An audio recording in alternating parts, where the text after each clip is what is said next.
Kolbu itu menjadi sesuatu yang penting kita perhatikan.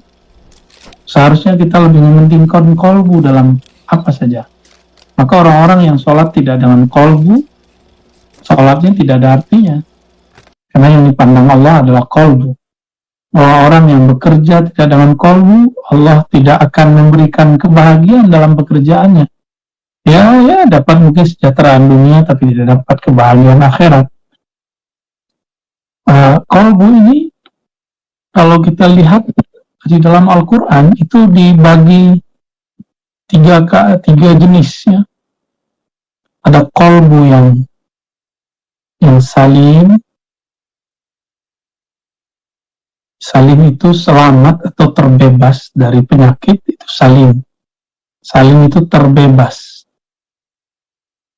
Dari apa? Penyakit kolbu. Ada kolbu yang marid, kolbu yang sakit. Ternyata yang sakit nggak hanya badan, tapi juga kolbu. Ada kolbu yang mayit, ada kolbu yang mati, ya. Kolbu yang tidak hidup lagi.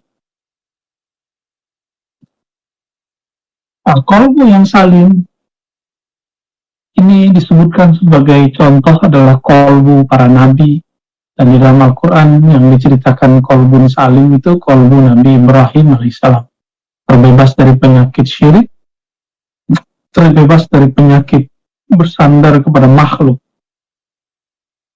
Ini bukan khusus milik Ustadz, ya, Bapak Ibu teman-teman semua, terutama insan KPPU, ya. Jadi kolbun salim ini bisa dimiliki siapa saja, sebagaimana marid ini bisa dimiliki siapa saja. Jadi bisakah Ustadz, dai, atau orang yang dianggap kiai hatinya sakit? Bisa, bahkan mati juga ada, ya. Apa penyakit-penyakitnya? Nah, jadi kita lihat dulu nih, karena kajiannya tentang yang mengobati kolbu, maka yang akan jadi fokus kita adalah kolbu marid, ya.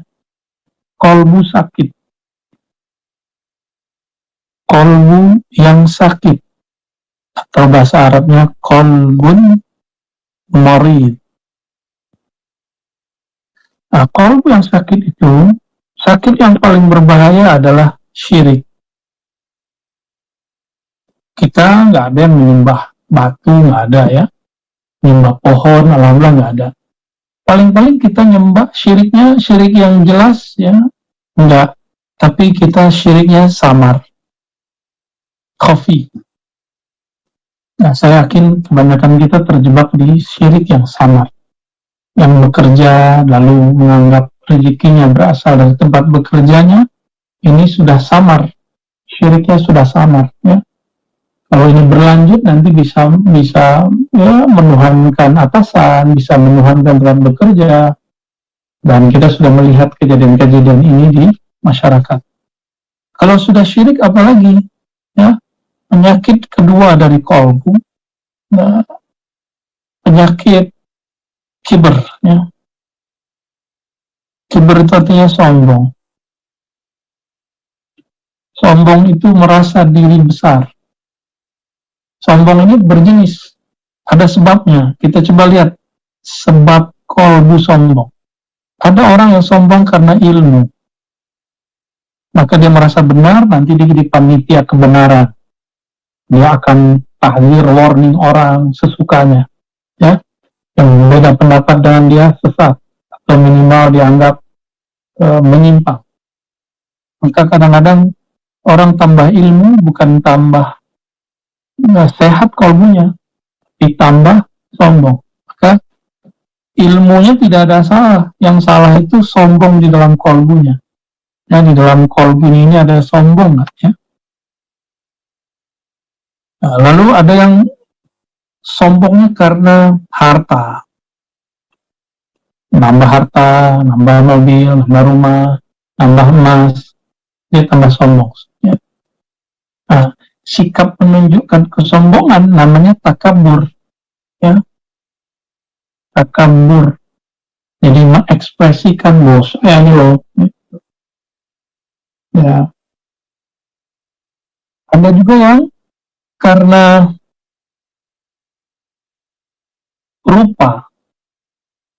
rupawan ya, karena rupawan, wajahnya lebih cakep dari yang lain.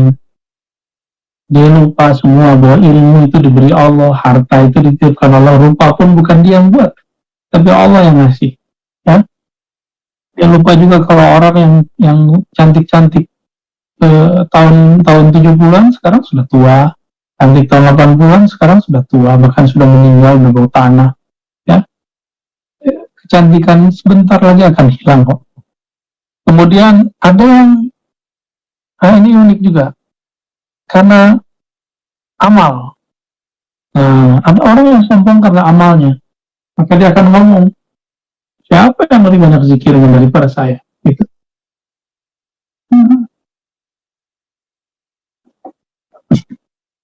Dan ini banyak ya teman-teman.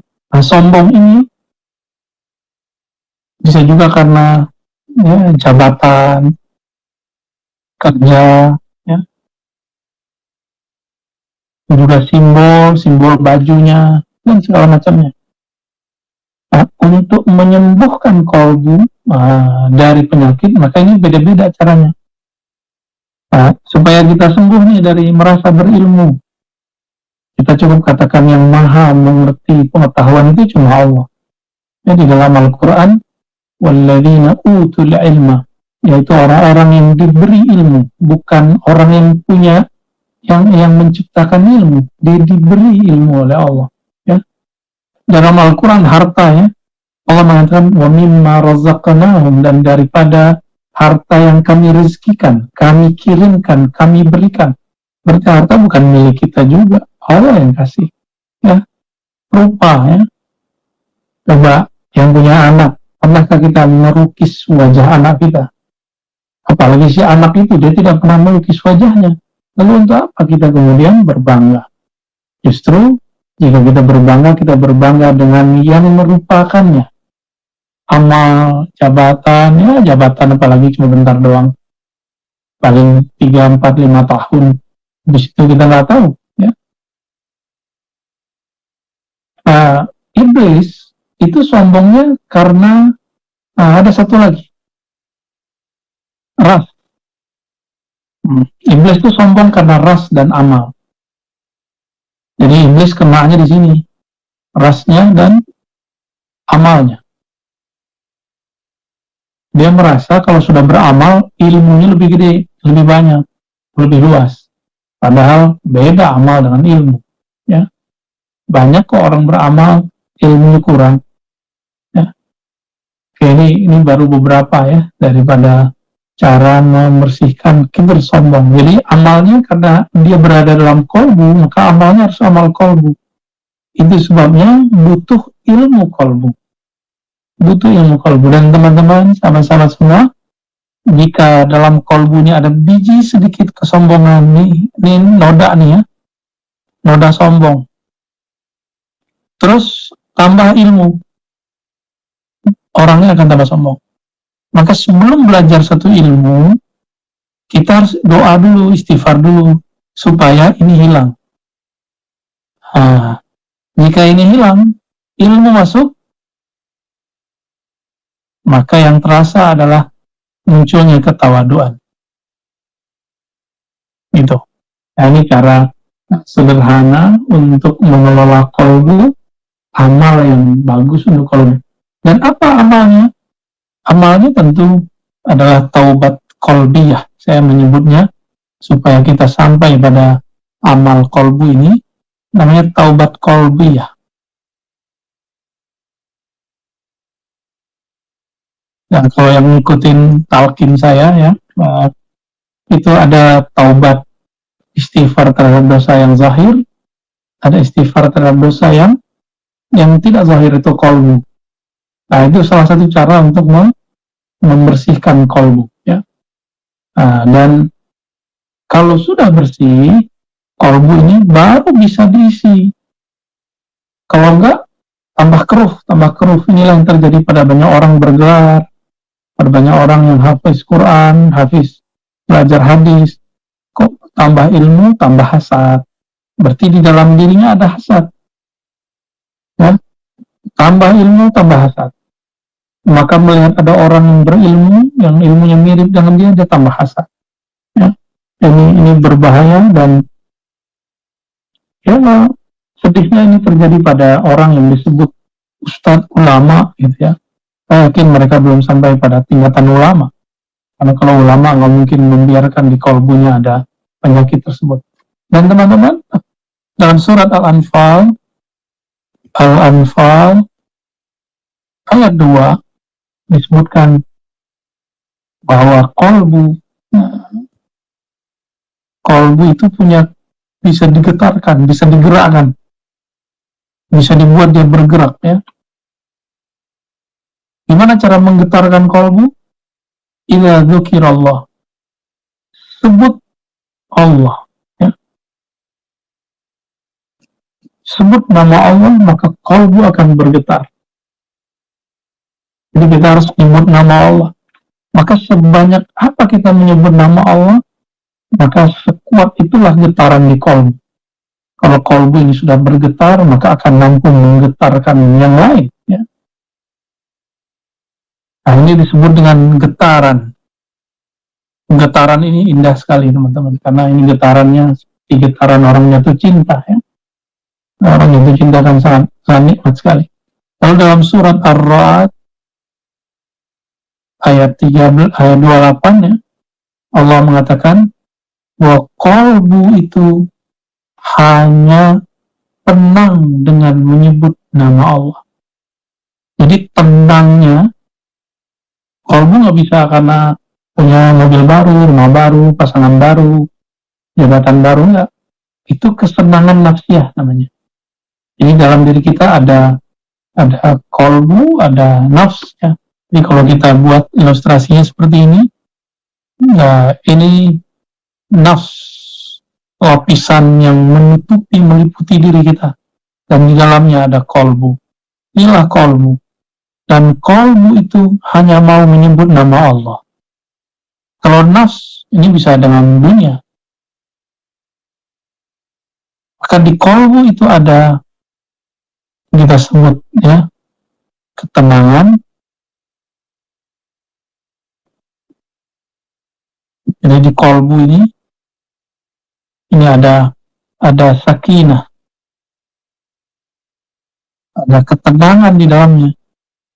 Kita tulis bahasa Indonesia aja, sakinah. Ada tuma'ninah ya. Karena kan di dalam diri ini yang terada adalah gelisah.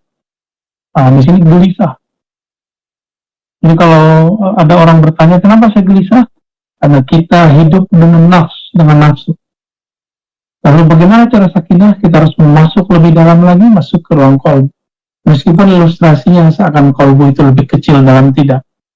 Terus semakin ke dalam, dia semakin luas. Kolbu yang sudah tenang, yang sudah mutmainnah, inilah yang tadi dibacakan oleh Pak Afif ya, yang mutmainnah, yang sudah tenang, akan dapat undangan dari Allah SWT. Bayangkan ini yang undang bukan raja dunia, tapi yang undang adalah pemilik dunia dan akhirat, rajanya dunia dan akhirat. Maka undangan ini sangat berkelas. Undangan ini adalah undangan pulang kampung kepada Allah yang disebut oleh Syekh Abdul Qadir Jilani dengan al-watan al-asli ya, kampung yang sebenarnya ya.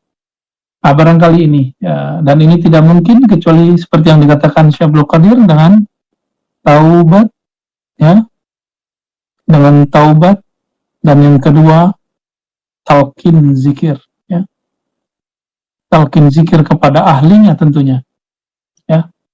Kita nggak perlu kemudian berpikir yang aneh-aneh, mencari kemana-mana, cukup carilah ulama yang bisa memberikan ini. Dan saya menyarankan teman-teman, silakan cari guru-guru di sekitar kita yang bisa mengajarkan cara teknik bertaubat dan talqin zikir yang bersambung kepada nur Rasulullah Sallallahu Alaihi Wasallam. Barangkali itu yang bisa saya hantarkan ya. Wallahu a'lam.